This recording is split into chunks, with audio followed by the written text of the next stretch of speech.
Oh les petits curieux là. Ouais, on teste un nouveau 2 roues aujourd'hui.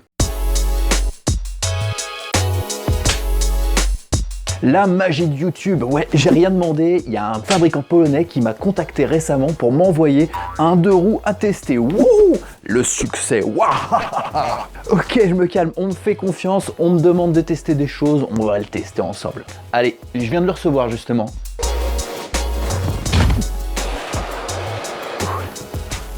Et le voilà, il est là. Ce 2 roues à tester est dans un carton. Déjà, ça me paraît bizarre. Bon, il n'y a pas de pot d'échappement, je vois pas de carburateur non plus. Il y a des pédales. C'est un vélo. Mais je teste des scooters, moi.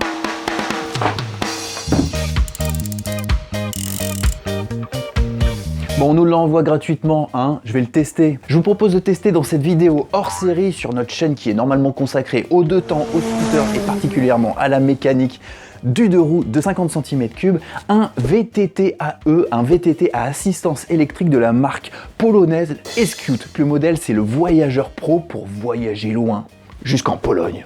Pourquoi pas? Alors, avant d'aller plus loin, petite mise au point. Comme vous le savez sur ma chaîne, moi je dis ce que je pense en permanence. Je suis pas payé par les marques. Je ne suis pas forcé de dire du bien des choses que je teste. Donc, avant d'aller plus loin, je vous précise que je n'ai pas pour obligation de dire du bien du matériel et c'est pas forcément ce que je vais dire à l'issue de ce test. Les choses sont mises au point. De plus, je vais pas vous assommer de détails techniques qui vont pas vous parler, comme beaucoup de vidéos de ce type sur YouTube notamment. Je suis pas là pour vous le vendre, donc je vais vous dire seulement ce qu'il est important de savoir lorsqu'on achète un vélo à assistance électrique. Basta. On va pas perdre notre temps, ni le mien, ni le vôtre, ok? Il y a d'autres vidéos qui vous précisent, et notamment le site du constructeur, tous les détails techniques avec des chiffres et tout ça. Donc je vous renvoie dans la description par exemple sur le site du fabricant si ça vous intéresse. Et un dernier point là-dessus, je suis pas spécialiste en vélo à assistance électrique et pour tout vous dire, je suis jamais monté sur un vélo à assistance électrique donc ça va être la première fois, on va le découvrir ensemble. Ce que je vous propose, c'est de passer un bon moment ensemble pour découvrir ce petit monde des vélos à assistance électrique qui a le vent en poupe, hein, ce domaine, puisque le télétravail, le Covid, etc. fait qu'on n'a plus envie de prendre les transports en commun et que les vélos sont quand même une alternative intéressante. Et en plus, il y a le gouvernement, je crois, qui s'y met pour nous inciter à en acheter. Donc c'est un produit d'actualité que je vous propose de tester aujourd'hui. Donc pour résumer, dans cette vidéo, la première partie sera consacrée à découvrir ce petit monde du VAE, vélo à assistance électrique, de quoi on parle exactement, les différentes gammes, la réglementation française, pour comprendre dans quel domaine on met les pieds. Puis on va procéder dans un deuxième temps dans cette vidéo à un unboxing digne de ce nom, on va le monter, on va le déballer, enfin, on va tout voir. Puis dans une troisième partie, on va faire un test dans la nature, dans les bois, près de chez moi. On va malmener ce VTT pour voir s'il vaut vraiment le coup par rapport à un VTT classique. Je vous propose aujourd'hui de passer un bon moment, de voir autre chose que des vis et des boulons et des courbes de performance et de prendre un peu l'air, hein, parce que voir autre chose avec un hors-série, ça fait pas de mal de temps en temps. Le vélo à assistance électrique, une première partie pour y voir plus clair. J'y connais pas grand chose dans ce domaine, donc qu'est-ce que je fais avant de faire une vidéo? Eh bien je me renseigne pour y voir plus clair sur le domaine des VAE, des vélos à assistance électrique, ou des VTT-AE, VTT à assistance électrique. Et je vous propose dans cette partie de développer un peu ce que j'ai pu comprendre. Généralement, en France en tout cas, lorsqu'on veut acheter un vélo, le réflexe premier, c'est de se diriger vers des 4. En tout cas pour moi c'est un réflexe, je sais pas si c'est généralisé mais en tout cas c'est ce que je fais. Donc pour se donner un avis des différentes gammes présentes sur le marché, moi c'est ce que j'ai fait, j'y suis allé. Résultat de mes investigations. Déjà un vélo à assistance électrique est limité par la législation à 250 watts. On ne peut pas dépasser 25 km/h, c'est bridé. Sinon, on va au-delà des VAE et ça s'appelle plus un vélo, ça s'appelle un vélo électrique high speed et là, il faut une assurance, un casque, un BSR et une immatriculation. Voilà, c'est pas un vélo.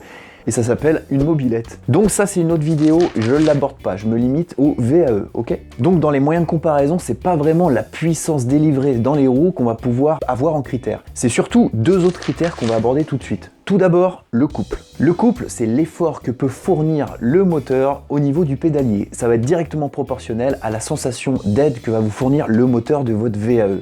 Donc c'est un critère très important, hein, surtout dans les côtes. C'est un chiffre exprimé en newton-mètre, c'est l'unité de mesure de toute façon du couple dans n'importe quel domaine. Et plus ce chiffre va être élevé, plus le moteur va vous aider au niveau du pédalier à exercer un effort sur les pédales. Alors ça varie énormément suivant les vélos et suivant le type de technologie, ça va de 20 Nm à 85 Nm. Votre choix dépendra de l'usage que vous allez faire de votre vélo. Si vous êtes en montagne dans des surfaces vallonnées, là il faudra prendre un fort couple, donc 70 à 80 Nm. En revanche, si vous faites que de la ville et que vous voulez une assistance électrique plutôt stable, il va falloir s'orienter vers les bas couples 20, 40 et en plus c'est les moins chers.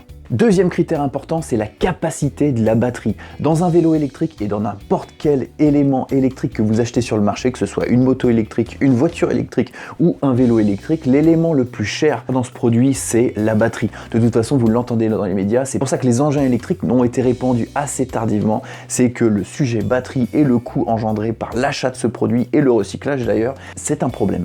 Donc il va falloir prendre une batterie de qualité et la qualité, ça se paye, donc ça coûte cher. Mieux vaut s'orienter vers une batterie de marque, Samsung, enfin voilà. L'unité de mesure de batterie, alors il y a plusieurs unités possibles, il y a l'ampère-heure, c'est ce qu'on retrouve généralement lorsqu'on achète une batterie de moto, de voiture, mais vous pouvez la retrouver, et c'est généralement ce qu'on retrouve pour les vélos électriques, en watts-heure. Mais c'est directement proportionnel au voltage de votre batterie et de l'ampère-heure de votre batterie. C'est une multiplication, c'est tout. Plus ce chiffre sera élevé, plus l'autonomie de votre batterie sera grande, puisque la puissance de votre vélo est limitée à 250 watts. Vous me suivez? Mais par contre, la capacité de votre batterie, si par exemple on est à 500 watts-heure et que votre moteur fait 250 watts, c'est pas pour autant que votre batterie va durer 2 heures. Il y a beaucoup de paramètres qui s'additionnent à l'autonomie de votre batterie, notamment l'utilisation que vous faites de l'assistance. Est-ce que vous vous mettez sur le rapport le moins élevé ou le plus élevé? En fonction du dénivelé, ce que vous en faites, si vous faites que des côtes, effectivement là, votre batterie va subir les conséquences de votre utilisation de votre vélo, ou si vous faites que des descentes ou plutôt en ville, vous allez utiliser moins la batterie. Donc ça va durer plus de 2 heures. Ça peut être plus, ça peut être moins en fonction de l'utilisation que vous faites de votre vélo. Maintenant qu'on a compris les deux paramètres principaux à regarder lorsqu'on achète un vélo électrique, on va regarder les deux grandes catégories. Les deux catégories en question dépendent de la position du moteur, si elle se situe sur le moyeu de la roue ou sur le moyeu du pédalier. Pour la première catégorie, les vélos à assistance électrique possédant un moteur au niveau de la roue arrière, ou de la roue avant d'ailleurs, mais ça se fait plus, ce sont des vélos qui occupent le bas de gamme de l'histoire. Parce que les moteurs situés au niveau de la roue sont souvent limités au niveau du couple, à 40-45 Nm. On peut pas aller au-delà. Alors me demandez pas pourquoi, ça doit être une histoire d'encombrement, tout simplement de type de moteur. En tout cas, ce que je sais, c'est que c'est le bas de gamme de l'histoire, puisque un moteur moins performant, peut-être plus d'autonomie si on a la même batterie. Et je sais que la marque Escute a un vélo dans cette gamme. Généralement, dans cette gamme, on a des vélos aux alentours de 1000 €. Deuxième type de vélo, c'est les vélos avec un moteur au niveau du pédalier. Là, on a un couple beaucoup moins limité, on peut aller de 65 à 85 Nm, donc une aide beaucoup plus importante. Cette technologie permet, avec un capteur de couple au niveau du pédalier, justement de rendre plus naturelle l'utilisation du moteur pendant votre utilisation. Vous allez pédaler, le vélo va voir que vous exercez un effort sur les pédales et va vous assister avec le moteur. Donc vous vous rendez même plus compte, normalement, que le moteur est en marche lorsque vous pédalez. Vous vous rendez compte simplement que c'est plus simple. On a juste l'impression d'être un coureur du Tour de France sans le cycliste, hein, d'accord? Au niveau prix, bah ouais, c'est un peu plus cher. On a une gamme qui commence à peu près à 1800 € et qui va dans les prix stratosphériques, 3000, 4000, 5000. Après, il y a tous les prix en fonction du reste du vélo. Si on a un cadre en carbone, si on a un cadre en alu, etc. Plus léger, plus performant, avec des équipements toujours plus de qualité, plus de vitesse, des lumières à LED, machin, etc. Donc vous avez toujours des vélos avec toujours plus d'options et donc plus cher. L'entrée de gamme, comme je vous dis, pour cette deuxième catégorie, c'est 1800 € et le vélo qu'on teste aujourd'hui, c'est justement l'entrée de gamme de la deuxième catégorie, puisqu'il est à 1799 €, hein, juste en dessous de ce que je viens de dire. Bon, voilà pour le tour d'horizon de ce qu'il existe sur les VTT à assistance électrique. Maintenant, moi je trépigne d'impatience d'essayer d'ouvrir le carton et de monter ce vélo. Hein, pas vous ?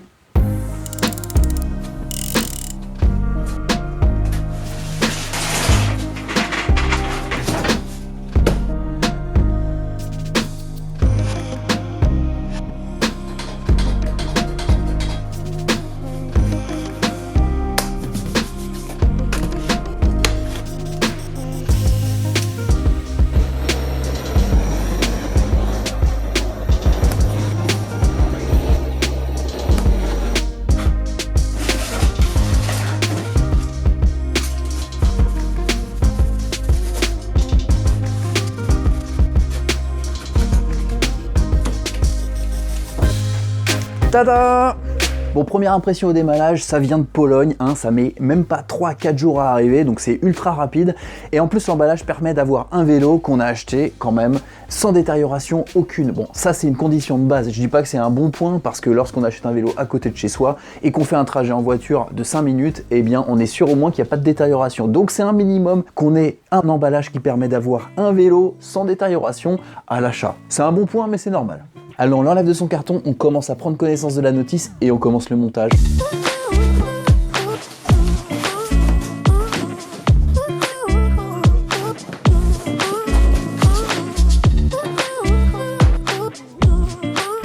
On va commencer par enlever tous les petits cartons, les petits plastiques.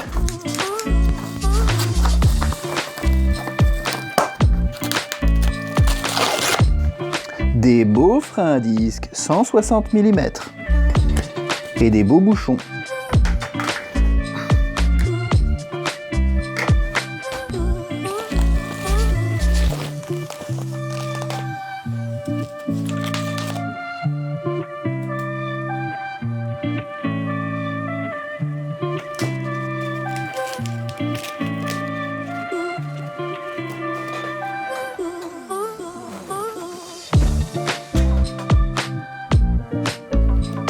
Et pour finir, dans le petit carton qui accompagnait le vélo, qu'est-ce qu'on a? Petit déballage. Tous les accessoires, on a une petite béquille, le petit sticker ne tient pas, bon bah c'est dommage. Qu'est-ce que c'est que ça? Ah, on a une poignée d'accélération et un petit catadioptre à disposer à l'arrière. Ok. Un petit bout de poignée qu'il faudra sûrement mettre avec celle-ci. C'est une poignée d'accélérateur, je crois que c'était un vélo à assistance électrique. La garantie, le manuel d'utilisation. En français, ouf, c'était le dernier, 71. Ok, donc on a un manuel d'utilisation en français. On va le lire un petit peu quand même avant l'utilisation. Allez, on continue. Pas mal. Les pédales, bah ouais, les pédales c'est utile, hein. Qu'est-ce que c'est que ça? Un super garde-boue télescopique. Wouh! Je sais pas si c'est de la super qualité, mais au moins ça a le mérite d'exister. Une petite boîte à outils avec tous nos outils nécessaires. Bah, j'ai l'impression qu'il y a tous les outils nécessaires pour monter le vélo. Et ben on va l'utiliser avec le petit embout qui permet de faire des tournevis. Hop, c'est pas mal. Et la dernière chose dans ce carton, c'est effectivement le chargeur de batterie. Bah ouais. Alors avec ce type de chargeur, le constructeur indique qu'avec une batterie complètement déchargée, on a 7 heures de chargement pour obtenir un chargement complet.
Waouh, mais c'est du sport en fait. J'y pensais pas. Bon, bougez pas, je vais me changer, mais restez avec moi, je vais pas être très long, ne vous inquiétez pas. Ah bah voilà, c'est déjà fait. Bon, qu'est-ce qu'on pense de ce vélo? On va essayer de structurer notre avis. Premier point, côté packaging et livraison, qu'est-ce que ça donne? Tout le monde n'a pas un magasin proche de chez soi, tout le monde n'a pas non plus le matériel nécessaire pour ramener le vélo, pas encore monté, jusqu'à chez soi si on n'est pas à côté. Donc le moyen de commande sur internet, c'est quand même plutôt pas mal. Surtout que le vélo en question de chez Escute, moi je l'ai reçu en 2 ou 3 jours, pas plus. Donc c'est plutôt performance moyen de livraison. Côté carton, protection, livraison, pas de souci. Pour moi, pas de point positif là-dessus, parce que pour moi, quand on reçoit un produit, il faut qu'il soit bien emballé et en bon état, ce qui était le cas avec le vélo Escute.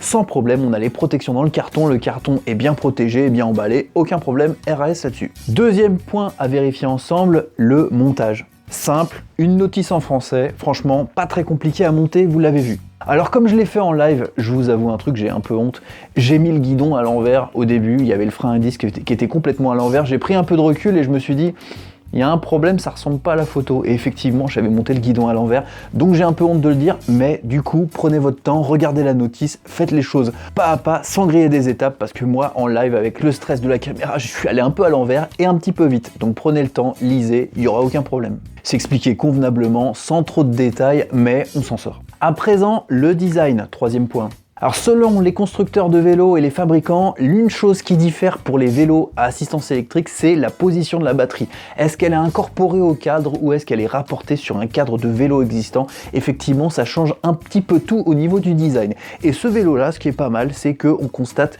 que la batterie est carrément intégrée dans le cadre. On voit même pas que c'est un vélo électrique, à part qu'effectivement le cadre est beaucoup épaissi à l'endroit où elle est, mais sinon c'est super bien intégré, le moteur non plus, on le voit pas, donc ça c'est un bon point. En plus la couleur noire mat avec les liserés bleus, moi je la trouve plutôt discrète, ça va pas se démoder très vite, donc il est plutôt agréable à regarder. Bon, une seule chose, je suis pas fan de la selle avec les liserés bleus, je la trouve un peu démodée, mais bon, à la limite ça se change si ça me gêne. Mais au final, un vélo joli, discret avec sa peinture mat, moi franchement je le trouve pas mal. Côté équipement, quatrième point.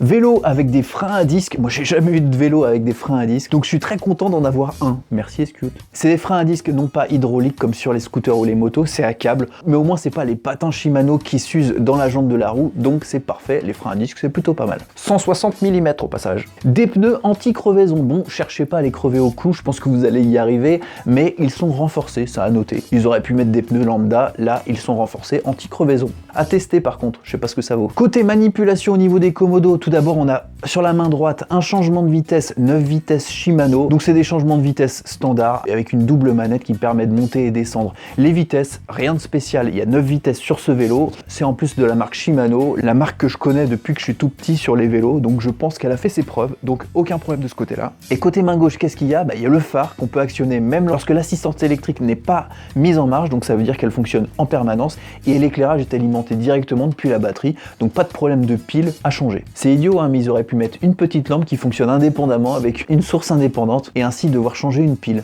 C'est possible, moi je m'attends à tout. Donc c'est pas le cas sur ce vélo. Et toujours sur la main gauche, un petit klaxon. Bon, ça fait son job, je pense. On a ensuite en face de nous quand on conduit un petit écran, un tableau de bord vraiment très simple avec 3 boutons qui permet de voir combien de kilomètres on fait, quelle est notre vitesse tout simplement et la position dans laquelle on le situe pour l'aide à l'assistance. L'assistance, on peut la commander de 1 à 5 et franchement, on voit la différence entre ces différentes positions. Donc voilà, un écran clair assez simple, rétro-éclairé dans la nuit, c'est quand même pas si mal. On peut régler aussi le rétro-éclairage, c'est à cristaux liquides, on aurait pu avoir un écran, etc. Mais bon, on est encore dans le bas de gamme de la gamme de moteurs sur le pédalier, donc on va pas chercher plus loin, c'est un petit écran à cristaux liquides qui fonctionne et qui fait le job. C'est pas du high-tech, je suis d'accord. Par contre, un truc qui m'a déçu, là je dois vous le dire, lorsque j'ai ouvert le colis, j'ai eu la surprise de voir qu'il n'y avait pas de lampe à l'arrière. Et je trouve ça vraiment bizarre, il y avait juste une petite plaque qui permet de réfléchir les phares des voitures et de mémoire, la réglementation, lorsqu'on fait un tour de vélo la nuit, on est obligé d'avoir une lampe à l'avant, une lampe à l'arrière. Donc je trouve ça dommage qu'il n'ait pas incorporé une lampe à l'arrière, en plus connectée à la batterie du vélo. Ça aurait été nickel. Là, ça n'existe pas, c'est juste un catadioptre. Il faut prévoir de rajouter une lampe achetée sur Amazon, pourquoi pas. Je vous en mettrai un dans la description si vous n'en avez pas. Et un truc aussi qui fait un peu cheap, vous avez vu dans le déballage, il y a un garde-boue extensible là. Bon, il a le mérite d'exister. En revanche, tout comme les lumières,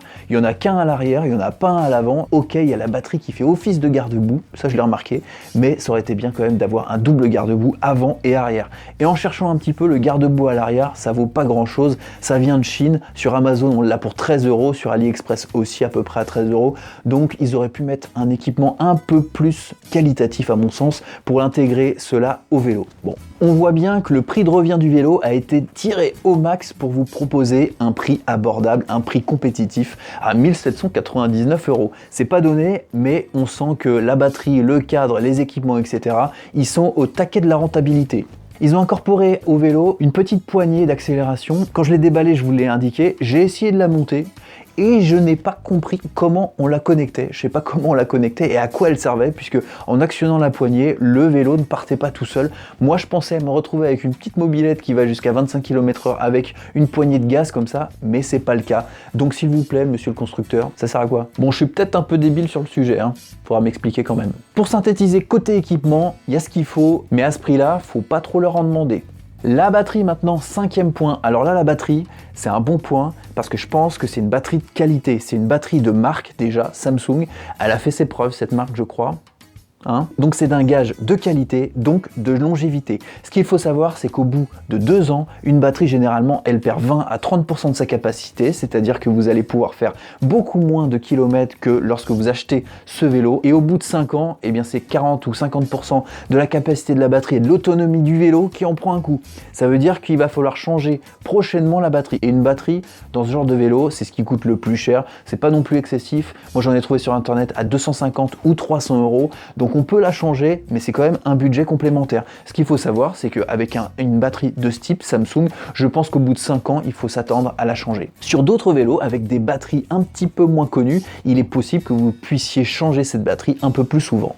Faut le savoir, ce serait un truc en plus. Sur ces batteries aussi, contrairement aux batteries au plomb des voitures ou des motos, ces batteries au lithium acceptent une décharge complète, une décharge prolongée de la batterie, donc pas de souci là-dessus. Il va falloir quand même l'enlever si vous souhaitez stocker votre vélo dans un endroit froid, il faudra l'enlever et les mettre à l'abri chez vous pour éviter que la batterie quand même ne s'use prématurément. Petit conseil. Mieux vaut prendre donc une batterie de qualité. Sur ce vélo, la Samsung, elle fait 36 volts et 15 ampères-heure, ce qui fait de tête 540 Wh, voilà. Bon, ça c'est ce qu'on voit, ce qui est important, pas trop de chiffres non plus pour pas vous inonder, mais c'est les équipements, ce qu'on voit et ce qui permet de comprendre pourquoi le vélo est à ce prix-là. Maintenant, quand on l'enfourche et qu'on va faire un petit tour avec, qu'est-ce que ça donne? Eh bien, on passe à la section avis après essai. Après les premiers coups de pédale, qu'est-ce que ça donne? Quel avis je peux vous donner? Alors pour ceux déjà qui ne connaissent pas le vélo à assistance électrique, si vous comptiez ne pas du tout pédaler et que le vélo puisse partir tout seul, un peu comme une petite mobilette qui avance à 25 km/h, eh bien c'est pas ça. Il va falloir quand même forcer sur les pédales pour que vous puissiez avancer. C'est une chose de base.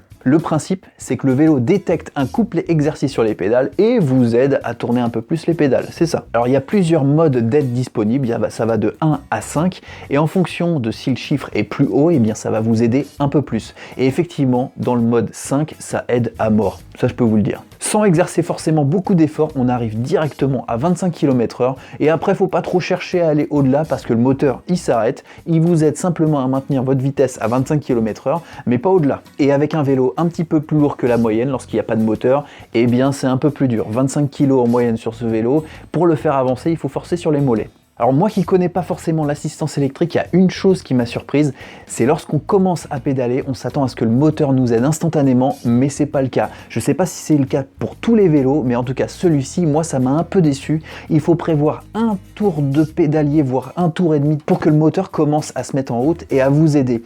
Donc je pensais que ça allait être un peu plus naturel que ça, mais on sent vraiment le moteur vous aider après une certaine quantité d'efforts fournis au pédalier. C'est peut-être une chose qu'on retrouve sur tous les VAE, mais moi je m'attendais à un petit peu plus de spontanéité, un petit peu plus de naturel lorsqu'on pédale avec ce type de vélo.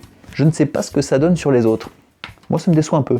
Côté autonomie, eh bien moi je suis complètement conquis parce que avec ce type de batterie et avec ce vélo, j'ai fait 15 km dans les bois avec des montées extrêmement pentues et j'ai même pas déchargé la moitié de la batterie. Pour moi, la batterie tient vraiment le choc. Alors l'essai que j'ai fait, je suis allé dans les bois. Pour aller dans les bois, il faut d'abord monter une côte comme ça. J'ai fait à peu près 20 km en tout de chez moi à chez moi après ce gros tour et j'ai même pas utilisé la moitié de la batterie. Et pourtant je suis resté en mode 5, l'assistance la plus importante, et j'ai été surpris de voir que je n'avais même pas déchargé la batterie à moitié. Donc plutôt un bon point pour ce sujet. Et pour aller sur le spot dans la forêt, qui est juste avant une énorme côte, faut gravir une petite colline avant d'y accéder, et bien tranquillement, je suis allé jusqu'en haut à 25 km/h sans presque une goutte de sueur. Donc franchement, ça marche plutôt bien l'assistante, position 5. Et même dans la forêt, j'ai franchi des terrains escarpés vraiment pentus, en toute simplicité à 25 km/h, c'était vraiment sympa. Donc ça c'est plutôt un point positif. Un petit point négatif en revanche, dans les descentes par contre, surtout en ville, on arrive très vite à 25 km/h, avec en plus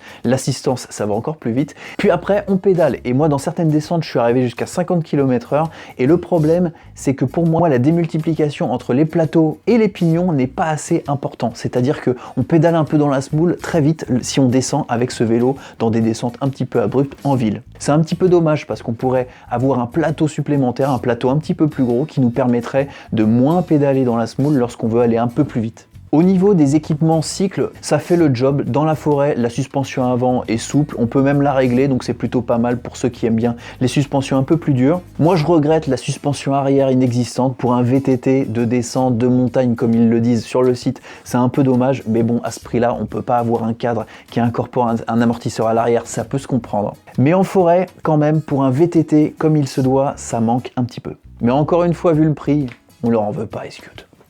En conclusion sur ce vélo VTT AE, VTT à assistance électrique Escute, le Voyager Pro 1. Qu'est-ce que j'en pense? Alors j'ai découvert le VTT AE aujourd'hui. Qu'est-ce que j'en pense? Eh bien je pense que c'est réellement un sport. Faut pas se dire qu'on n'a pas d'effort à fournir lorsqu'on enfourche un VTT de ce type-là. Si, vous allez pédaler. Mais à mon sens, on va fournir le même effort, mais on va aller plus loin, on aura plus de sensations parce que plus de vitesse. Donc on ira plus loin, plus longtemps, voilà, et c'est plutôt agréable lorsqu'on aime le VTT et les sorties en nature. Et une fois qu'on s'habitue à l'assistance progressive au niveau du pédalier, eh bien c'est un vrai plaisir. Donc c'est une entrée de gamme qui fait le job. Par contre, n'en demandez pas trop à l'entrée de gamme, hein. Les garde-boue, le feu arrière, etc., le petit écran qui est un peu limite. Un beau vélo, robuste, plaisant à utiliser, agréable à regarder, qui fait le job, que ce soit en forêt ou en ville. Si vous avez des questions supplémentaires, dans les commentaires, j'y répondrai.